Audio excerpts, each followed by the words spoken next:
Ngayon, yung mga government officials found guilty of price manipulation are also given the maximum penalties. Ibig sabihin yung mga kasabwat nitong mga kartel ng bigas, may kaparusahan, maximum penalties din po sila.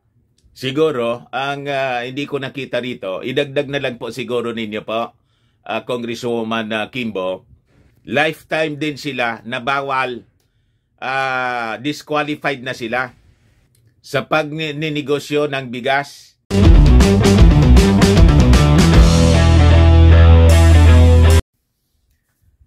Shout out muna mga kababayan pala dyan sa Hawaii, kay Evie, Madam Evie and Victor Llamas. Yung anak niya pumunta dito sa Legazpi City, mga taga Ilocos sila, mga Ilocano. Siyempre, mga supporter sila ng ating Pangulong BBM mula pa sa kanyang tatay kay dating Pangulong Ferdinand Idralin Marcos. You just imagine, mga kababayan, mga avid followers po natin, mga avid viewers, pinapunta pa dito, galing Hawaii, umuwing Ilocos, tapos bumiyahe, papuntang Bicol, para lang mga kababayan, ibigay ito. Ano to? Milk chocolate po, oh. Ang laki-laki. At saka, Toblerone. Ayan. Maraming salamat. Yung anak niya, pinapunta rito. Sige palang message sa atin, mga kababayan, doon sa Facebook account natin, mga kababayan. Yung anak niya, hindi ko man nasasagot. Pasensya na po kayo. Too busy po kasi. Yung anak ko kasi yung nagmamanage ng aking account. Ito busy. Mag-open kami ng business. Yung kanyang negosyo, yung gym business niya po. Kaya hindi na na-check yung mga messages doon sa aking Facebook account. Ayun, mga kababayan, talagang punersa niya na pumunta rito kahit walang kontak sa akin. Inanap talaga ako.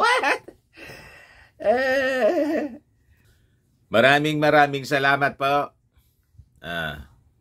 Kay Evie, Madam Evie and Victor Llamas, dyan po sa Hawaii. God bless you more po. Ngayon, ito yung good news para sa rice industry na problematic dito sa ating bansa. Sabi rito sa balita, mas matibay na rice industry sa bansa. Inaaral na ng ating mga mambabatas. Ito yung resulta, mga kababayan, sa mga series of committee hearings na ginagawa ng Kongreso. So dito ninyo, mga kababayan, makikita na seryoso yung ating pamahalaan na masolusyonan yung ating problema sa pagkain, lalo na po sa bigas. But before ko po, mga kababayan, na ibigay sa inyo yung detalye, click subscribe muna dito sa ating YouTube channel and hit the notification bell para lagi kayong updated po sa mga kaganapan dito sa ating bansa. And wag na rin po ninyo na skip yung ating mga commercial ads para tuloy-tuloy ang pag-unlad ng ating bagong Pilipinas. Ayos? So sabi dito, mga kababayan, sa balita released by Philippine Presidential Communications Office, inaaral na ng mga mambabatas sa kasalukuyan ang pagpasa sa Philippine Rice Emergency Response Act o ito pong House Bill 9030 na may layuning maibaba ang presyo ng bigas sa gitna ng bantang kakulangan sa supply nito. So, ito po yung mga mahahalagang impormasyon tungkol dito sa panukalang batas. So sabi rito, the Philippine Rice Emergency Response Act or House Bill 9030 aims to support the directive of President Ferdinand Bongbong Marcos to keep rice affordable and available in sufficient supply.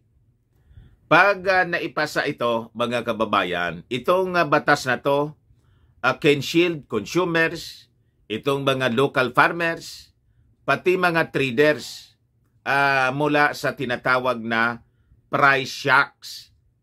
Ito po ay sa pamamagitan ng tatlong pamamaraan. Una, use rice tariff reduction para ma-manage ang rice prices and increase supply and allow imports by the National Food Authority to increase buffer stocks.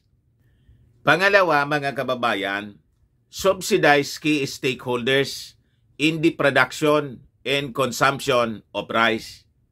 In case of price selling sa like ito pong iminandato ng ating Pangulong Bongbong Marcos na Executive 39. Retailers can be subsidized for their operating losses. And in fact, ngayon po, ibibigay ko sa inyo mamaya, may 15,000 pesos na subsidy na ibibigay po yung ating gobyerno sa ating mga maliliit na rice retailers. So one time kuwan po siya, subsidy. Kaya yung mga reklamo ng mga rice retailers na malulugi kayo, tubo na ninyo po ito. Automatic agad, may 15,000 kayo. So pangatlo, mga kababayan, increase penalties for hoarding and price manipulation through higher fines and longer imprisonment. So ito yung napaka-importante talaga na yung mga ganid na negosyante, maparusahan po. Kailangang habulin natin itong mga ganid na mga negosyante dito po sa ating bansa. Sila po yung nagpapahirap. Abang sila ay nagpapasarap, sila yung nagpapahirap sa ating mga mamamayang Filipino. So ito pong House Bill na to, mga kababayan, was filed by Congresswoman Estela Quimbo ng Marikina City, 2nd District, on the first day ng rice price cap. Yung pag-take effect, kahapon lang po ito ipinasa, final, mga kababayan doon sa Congress. So sabi rito, ito pong Philippine Rice Emergency Response Act, magbibigay ito ng emergency power sa ating Pangulong Bongbong Marcos and will give additional measures the government may utilize to address extreme cases of the dwindling supply in soaring prices ng bigas dito sa ating bansa. In short term, paliwanag mga kababayan ni Quimbo, the measure aims to give the government ample authority to address immediate concerns of rice shortage, insulating the Filipino public of its adverse effects. So, the measure imposes higher penalties para dito po sa mga hoarders in other acts of illegal price manipulation. Specifically, those guilty of hoarding can be imprisoned for a minimum of 10 years to a maximum of 30 years, up from the 5 to 15 years of jail time sa presenting batas po. Hoarders will also be fined a minimum of 1 million to 100 million pesos, up from 5,000 to 1 million pesos sa presenting batas. Ngayon, yung mga government officials found guilty of price manipulation are also given the maximum penalties. Ibig sabihin yung mga kasabwat nitong mga kartel ng bigas, may kaparusahan, maximum penalties din po sila.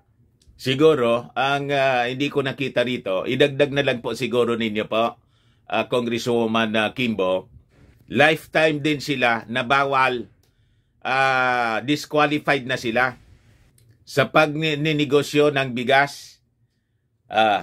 Perpetual ang pagbabawal sa kanila para madala po. At siyempre, pag naipasa ito, kailangan may maparusahan po. Pag wala, walang kwenta yung batas. Kung wala pong mapaparusahan. Di ba? Ngayon, ito po yung sinabi natin kanina na yung mga small rice retailers makakakuha po ng 15,000 pesos one-time subsidy. Ngayon po, dahil sa ipig mandate, mga kababayan na price cap, small rice retailers may receive a one-time financial aid up to 15,000 to mitigate their losses from buying more expensive stocks as Executive Order 39, which sets a price selling on regular and well-milled rice, took effect kahapon po. Ano pa yung reklamo ninyo, mga rice retailers? You are now assured of 15,000 pesos na cash aid. So sabi rito po, the Department of Social Welfare and Development said it is ready to provide this cash assistance to qualified recipients once the list is built with the help of the Department of Trade and Industry. DSWD Secretary Rex Gatchalian said that he was directed by President Bongbong Marcos on Monday to use the DSWD's Sustainable Livelihood Program para matulungan po ang mga rice, yung mga maliliit na magtitinda ng bigas. Natatamaan po nitong price selling. So, sabi ni Gatchalian, meron na niya kami na nakareserba 5.5 billion budget para rito na immediately pwede naming i-release. So, iniintay na lang anya namin yung lista galing sa Department of Trade and Industry para maibigay namin agad-agad. Sabi niya, we hope that by next week anya, we can already start the payout under the Sustainable Livelihood Grant for our affected rice retailers. Paliwanag mga kababayan ni Gatchalian. So sabi rito, Gatchalian also had a meeting noong Monday with the Speaker Martin Romualdez, who vowed to raise 2 billion pesos to help augment the SLP budget for the benefit of more small rice traders and retailers. So, nagtutulong-tulong po yung ating mga opisyal para ma-mitigate yung impact nitong kautusan ng ating Pangulong Bongbong Marcos. Kasi sabi nga natin, yung iba nakabili na ng stocks, old stocks na mahal. I-report ninyo kung sino yung nagbinta ng mahal sa inyo ng mga rice traders. Sigurado yun yung mga cartel. What? Diba? Para ma-identify ng ating gobyerno kung sino yung mga nagmamanipulate ng bigas. Kasi wala man pong kakulangan ng bigas. We have enough supply. Pero mataas yung benta sa inyo. O, diba? So, yun po, mga kababayan, yung mga developments ngayon ng balita. Baka lang gusto ninyo po itong i-try. Firmax Firming and Lifting Cream, pinapahid po sa mga pulses and affected area. Mainam po sa paninigas ng mga kaso-kasoan. Ito naman po, Automax Radiant Serum. Sa mukha naman yung application. Anti-aging po siya. You will look 10 years younger than your age. Sa mga cancer patients naman po, baka lang gusto ninyo itong itry. Nengxia Red Mixed Fruit Drink. Hindi man po siya gamot, food supplement siya. Kaya lang, gawa siya mga kababayan sa goji berry. Yung goji berry may anti-cancer properties. Ayos? Yung mga inquiries ninyo, dumiritso na lang kayo sa aming messenger sa Facebook para masagot namin agad. Ako po si Dante Maravillas. Bye-bye po. God bless.